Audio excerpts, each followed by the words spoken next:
government unrelenting to ensure food security. Natakil niya yun. Pangalawa, yung pagbaba niya ng POGO. Yung free Wi-Fi program, ang magbe-benefit daw doon ay 10 milyon na mga unique user devices. Highlight din niya yung anti-corruption program na at par daw with global practices. So ano yung dating sa inyo at par, ibig sabihin kaparehas ng global practice in terms of fighting corruption ba to o corruption itself? Maganda yan, basta totoo. Ngayon ito pa isa, railway assistance, ayan, PH in the midst of railway renaissance.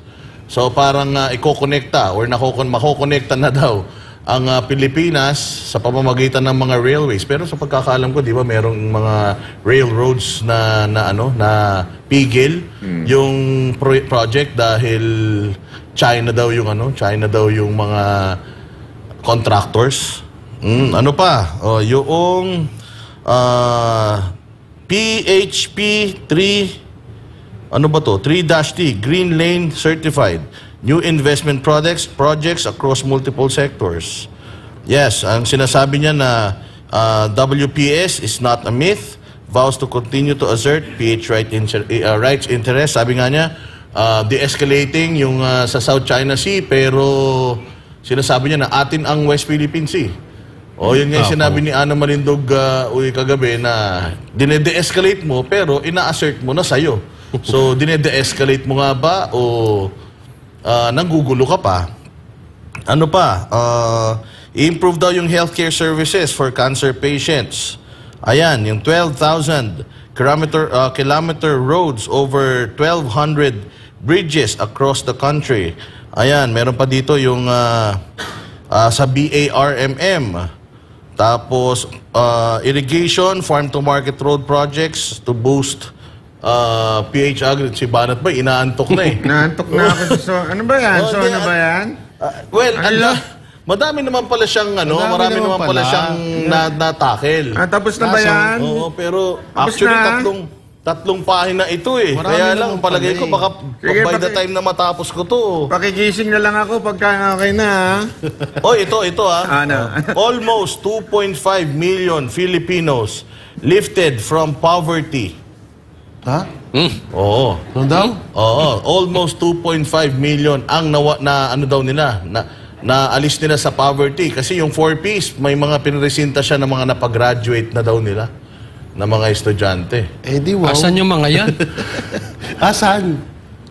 Kaya nga yun yung sinasabi natin na parang talaga, yung mga nabanggit dito, hindi talaga natin nararamdaman, parang taga-ibang planeta sila. Baka zona to ng ibang bansa, hindi zona ng Pilipinas. Kung si di ba dati naging issue kay BP Sara yung ghost, ghost student. Sa kanya naman, ghost, achievement. Maganda yung binitawan ni Jiggy Barra na yun, ha? Ghosts achievements. Kasi parang espiritu lang, nararamdaman, pero hindi nakikita.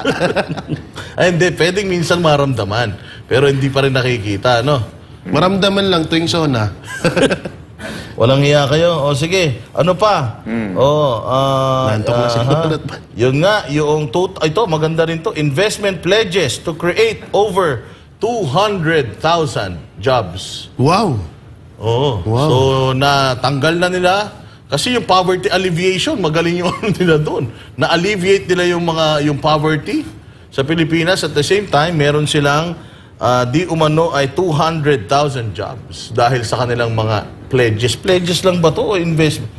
Investment pledges pa lang to. Hindi, palakpakan natin. Palakpakan. Napakagaling nung gumawa ng speech. Tsaka pinagmamalaki na nila yung 200,000 jobs, pledges pa lang to. So, ibig sabihin, hindi pa nagmamaterialize to. Ba't pinagmamalaki na nila?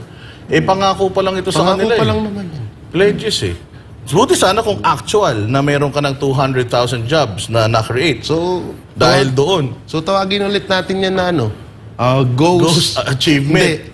Ghost, Meron dito Ghost target. employee. Ghost employee. Ito, ghost employee. Dahil 200,000 jobs daw to. Kasi hindi pa naman napapatupad yan eh. Wala pang ano yan. Parang pangako, pinaplano pa lang, no? Baka, hindi. Baka naman nakala nila sa SONA, PONA, plan. Diba? Plan pa lang. Hindi pa siya state. Ibig sabihin, hindi pa yung kalagayan ng ating bansa. Plano. At saka yun nga. Pero medyo- nagsabi dito, Boss Dada, Sige, yung sige. naahon, may mga example daw na naahon sa hirap. Si TP. Oo, yung mga vloggers na dating wala namang mga pera, may mga Oo, sasakyan na sa ngayon. Katulad lang nung katulad lang nung dati kong mga kasamaan. Dati, nagko-commute lang sa tricycle tsaka jeep. Ngayon, ano na? May mga kotse na. May mga kotse na. Yung iba nga, may kondo pa. Aba, matindi. Ako na nga no? lang naging naiwang ako na lang naiwang pulubi sa amin. Walang hiya. So, meron din naman pala silang napaganda buhay. Oo, yun yung yun mga naman vloggers na nagpapakalat ng mga fake news. Fake news nila. Talaga ba? Palakpakan. Oo, walang hiya. Tapos ito pa, yung na-miss out daw niya yung crime on illegal drugs at saka inflation. Hindi daw niya napag-usapan barat ba yung Then, napag-usapan naman niya yung sa drugs, konti, yung tungkol doon sa bloodless. Bloodless daw. Oo nga, bloodless, tapos huliless. Di ba? Totoo naman naubos na yung mga nakuha. So, okay. Eh, basta importante may nahuhuli. Maganda yan. Sige Oo. na.